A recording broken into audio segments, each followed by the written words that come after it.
বাজারের সয়াবিন তেলের দাম ঊর্ধ্বমুখী হওয়ায় নড়াইলে বেড়েছে সরিষার চাষাবাদ। গত বছরের তুলনায় এ বছর সরিষার আবাদ বেড়েছে। এছাড়া প্রতিমণ সরিষা ৩ থেকে ৪ হাজার টাকা দরে বিক্রি হওয়ায় লাভবান হচ্ছেন প্রান্তিক কৃষক। প্রত্যেকেরই আমাদের সবারই সরিষা ভালো হয়েছে। আবহাওয়া যদি এইভাবে সুস্থ থাকে তাহলে তো আল্লাহ দিলে ফলাফল খুব ভালো হবে। আমি 1 একর 12 শতক জমিতে চাষ করেছি। কারণ 1 একর 12 শতক জমিতে ভালো যদি ফলন পাই, কোনো প্রাকৃতিক দুর্যোগ না হয়, তাহলে 15 থেকে 16 মণ শস্য আমি আশা করতেছি। আমি এবং আমার ছোট ভাই, 2 ভাই সারা বছর এই তেল আমরা খাই।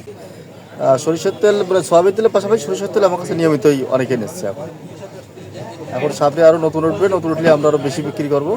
স্বল্পকালীন ও পুষ্টিগুণ সমৃদ্ধ ফসল হিসেবে কৃষাণীদের মাঝে সরিষার চাহিদা থাকায় বিলের পাশাপাশি কাঁচা কিংবা পাকা সড়কের দুই পাশে এবং বাড়ির আশেপাশেও সরিষা আবাদ করছেন কৃষাণীরা।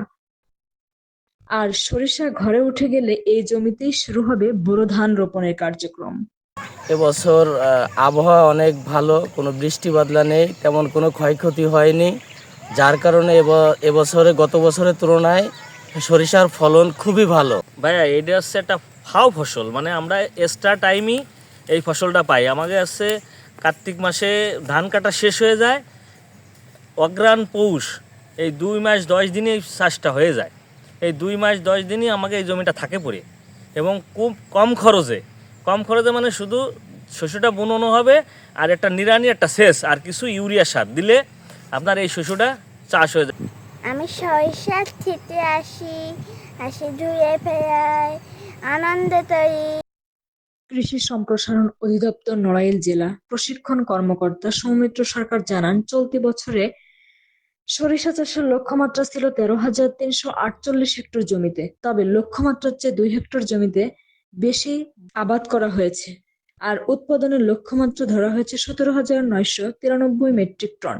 গত বছরের তুলনায় এই মৌসুমে 462 হেক্টর জমিতে সরিষার চাষাবাদ বেশি হয়েছে। আমাদের এবছর সরিষা উৎপাদনের লক্ষ্যমাত্রা ছিল 13,348 হেক্টর। তো সরিষা আবাদ হয়েছে 13,350 হেক্টর, এবং এটা গত বছর ছিল 12,888 হেক্টর। গতবারের তুলনায় এবছর বেশি আবাদ হয়েছে, এবং আমাদের সরিষা উৎপাদনের যে লক্ষ্যমাত্রা আছে সেটা হলো 17,993 মেট্রিক টন। এই যে লক্ষ্যমাত্রা, আমি আশা করি এবছর এই লক্ষ্যমাত্রা বেশি সরিষা উৎপাদন হবে, এবং এই সরিষাটা স্বল্প জীবনকাল সম্পন্ন ফসল হয়। এই সরিষা আবাদ করে এর পরবর্তীতে কৃষকরা বোরো ধান আবাদ করতে পারে। স্থানীয় পর্যায়ে আমি মনে করি যে কৃষক মানে মানুষের যে তেলের চাহিদা, এই তেলের চাহিদা এই সরিষা তেল দিয়ে মিটবে।